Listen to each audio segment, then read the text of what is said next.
Hello and welcome to another episode of the Narrative Labyrinth. My name's Rachel, and in a change from our normal way of doing things, I'm just going to talk to you today. A young girl with brown hair sits in front of a desk, slowly writing in her book. She wears a green jumper, and there's a cat sat staring out of her window. The mood is soft. She's deep in thought. This is the LowFi Girl.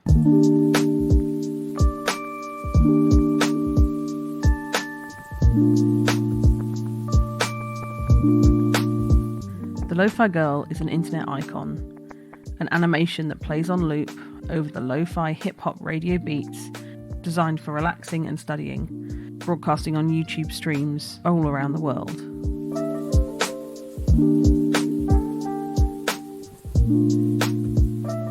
Over the past 2 years, I've been using YouTube live radio channels with this style of music, often referred to as lo-fi. I found it great for writing essays and studying too, as well as calming and comforting when it felt like an endless expanse of internet is sat in front of me, and given the last couple of years, a pretty doomed internet at that. I'm not alone either, as there seems to be no shortage of people who are finding themselves drawn to the heavily sampled, chilled out delights of synthwave, chillwave and chill lo-fi beats. But first, what is lo-fi and why are these quote-unquote younger generations obsessed with it as a medium?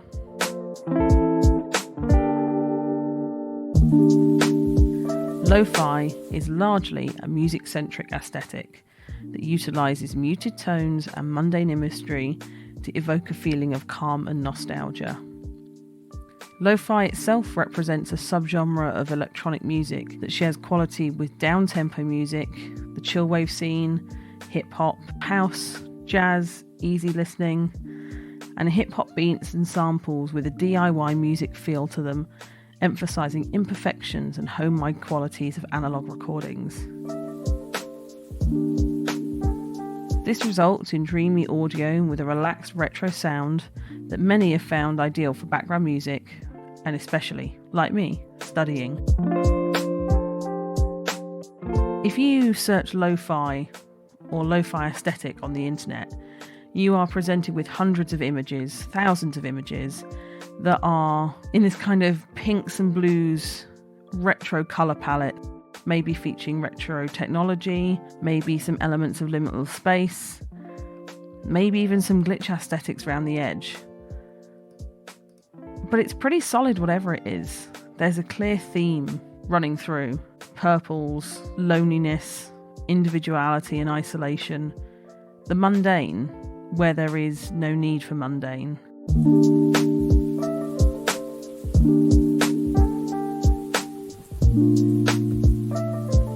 As we said, lo-fi starts with the music.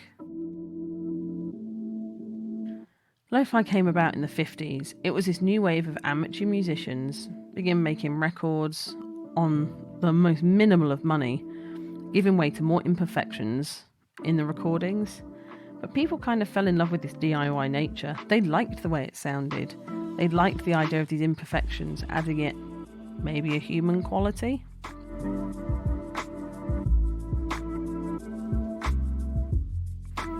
Somewhere down the line, lo-fi got this strong connection with youth and artists, and anime. The Beach Boys helped establish lo-fi as a music aesthetic, but it really came to its own in the 80s and 90s. Lo-fi in this period was particularly popularised by American garage, British punk, and Norwegian black metal. They'd use these free-form structures that were often seen within jazz. It gave their music a different sound and a different quality, something that definitely sounded against the mainstream.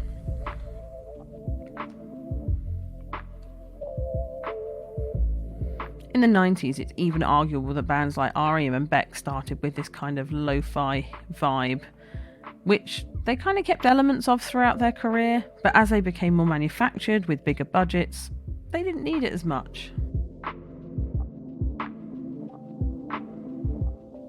By the late noughties, this lo-fi aesthetic had kind of homogenised a little with chillwave and synthwave, two other growing music genres. With the birth of the internet and the maturing of the internet, people more easily could access what they wanted in terms of their music style.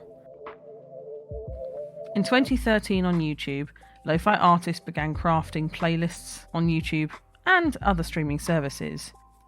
Then, by 2015, a YouTube channel called Chilled Cow, later known as Lo-Fi Girl, became a sort of lo-fi hip-hop radio station, and it broadcast this continuous live stream, and by 2017 had broadcast nearly 30,000 hours to its over 7 million subscribers. Chilled Cow was set up by French artist Dimitri. It began streaming lo-fi music in 2017, and this winning combination earned him millions of followers almost instantly. Lo-Fi Girl is a 24/7 music streaming specialising in lo-fi and hip-hop beats.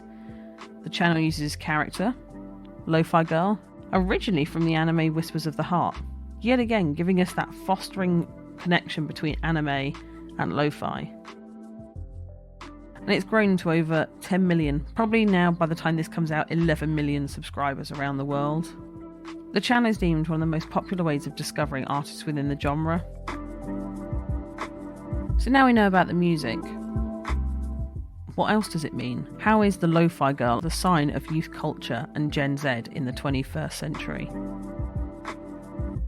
We now see people dressing as the Lo-Fi Girl for Halloween. There's memes and fan art and spin-off streams and costumes, and you can go on Redbubble and buy a sticker of the Lo-Fi Girl.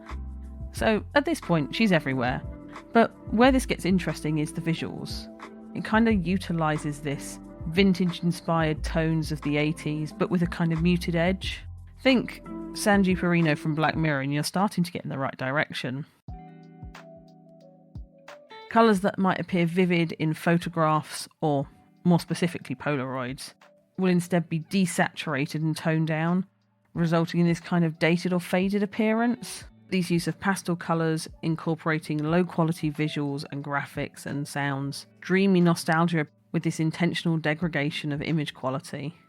But what it's really hinting at is a pre-HD era, in some cases pre-digital, hitting that sweet spot from the 70s to the 2000s, although you can definitely say it's more focused on the 90s and 2000s.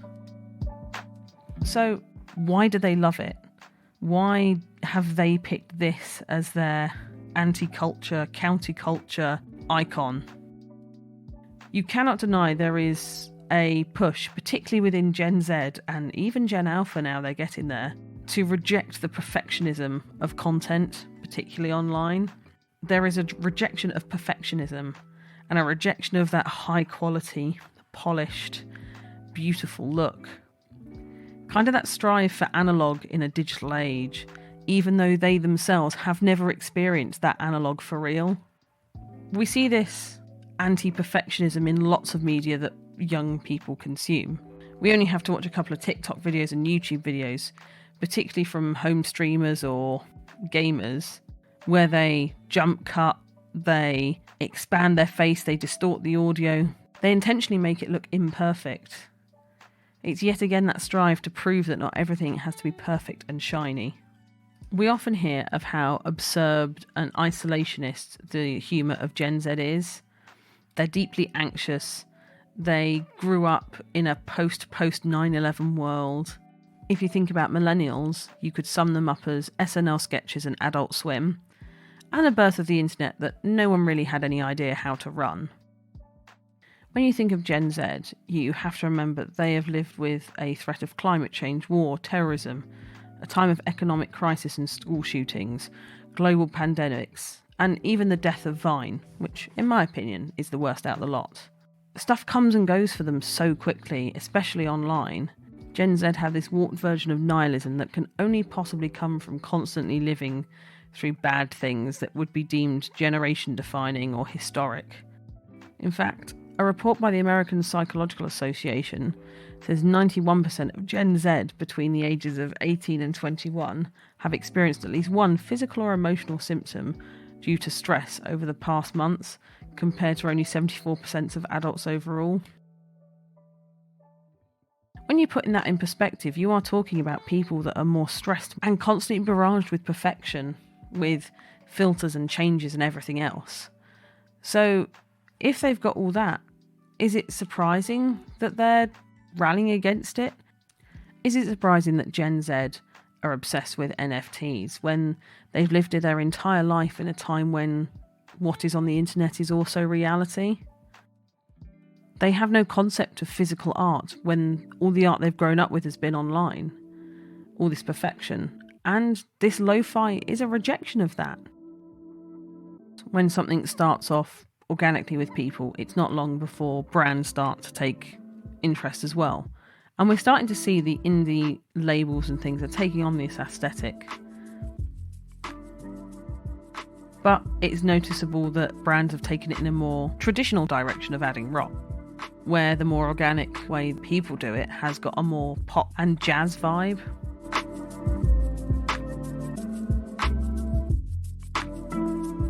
So there is a science behind lo-fi, and I want to talk a little bit about it.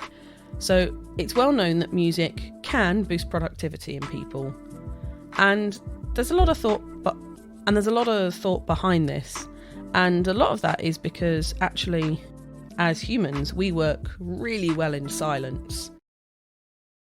But silence isn't a thing we get very easily. Because our lives are surrounded by things, the environment around us makes noise. If I'm trying to sit at home and do some work, I might hear cars going past, or maybe a dog barking at the other end of the street, or my dog. I might be able to hear the hum of the fridge, or the washing machine running. All these things, these environmental noises, are distracting to our brain. But we can use music to override that, to create like an audio bubble of safety that we work in. But why is lo-fi so good to create that audio bubble? Well, there's a couple of different things behind this. Lo-fi blends really well three key elements. It's got that iconic kind of jazz instrumental intro, and then moves to like a bass, snare, beat main section that is slightly off kilter. And this section our brain gets used to. It kind of falls into a nice rhythm. We know what's coming, but it's just slightly interesting enough to keep us engaged. And the final element is the intentional environmental sounds, which push further into the idea of imperfection that resonates within the genre of lo-fi as a whole. Adding these environmental factors and combining them with the beats and semi-repetitive nature, our brain is tricked into thinking the music is not directly into our earphones or headphones, but is part of the ambience around us, and our brain can use a lot less energy to tune it out. It basically is like fake silence that we can pull into our brain.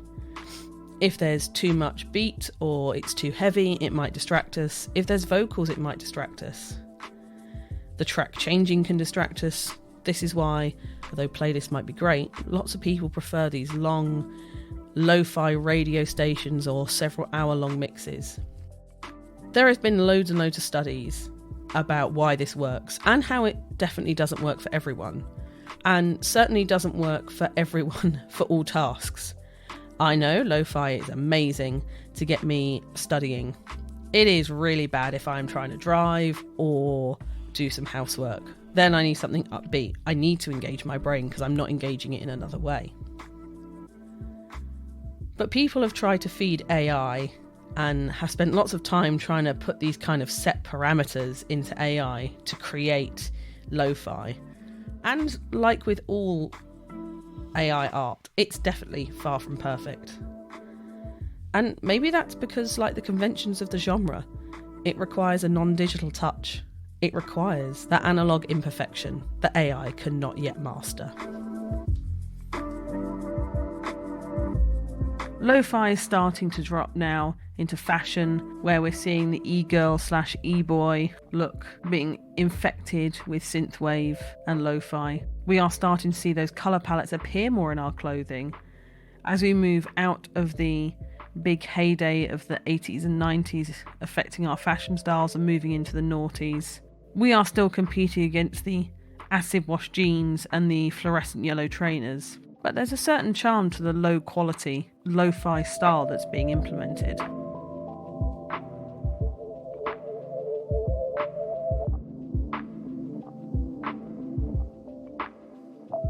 Why have I said all this? That's a really good question. You could just say I couldn't be bothered to find a guest. Really, I wanted an excuse to talk about lo-fi and its continued rejection of perfection. I think maybe there's something we could all take away from that. Maybe we all should reject perfectionism just a little bit more.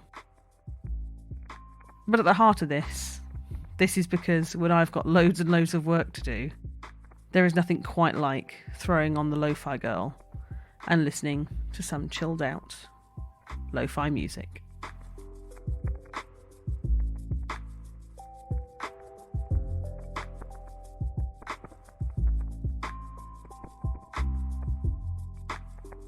Thank you for listening to the Narrative Labyrinth. This has been an odd episode. I have no guests to thank. They have no parting words or anything to shamelessly plug. And I don't really have any of those things either. The only person I do have to thank today is CJ, who's a Northwest, so Manchester-based artist who has created the music for today's episode in true lo-fi fashion. Their SoundCloud link is in the description, and they're available for commissions for music, intro, outro, and any kind of audioscaping, and you should check them out. This episode I've tried to keep some of the imperfections in to reflect the lo-fi analog style. It's definitely been a challenge for me to produce an imperfect episode, but that's part of the charm, right? Don't forget to catch the next episode of the Narrative Labyrinth and all my previous episodes, where we'll yet again delve into the depths of narrative on the screen, on the page, and in the stories we create and play ourselves. You can find the Narrative Labyrinth on many social media sites. Can we still say Twitter? And you can catch our actual streams on Apple Podcasts, Spotify, Audible, Podbean, and a host of other good and not so good podcasting streams. Thank you very much for listening, and we'll catch you soon.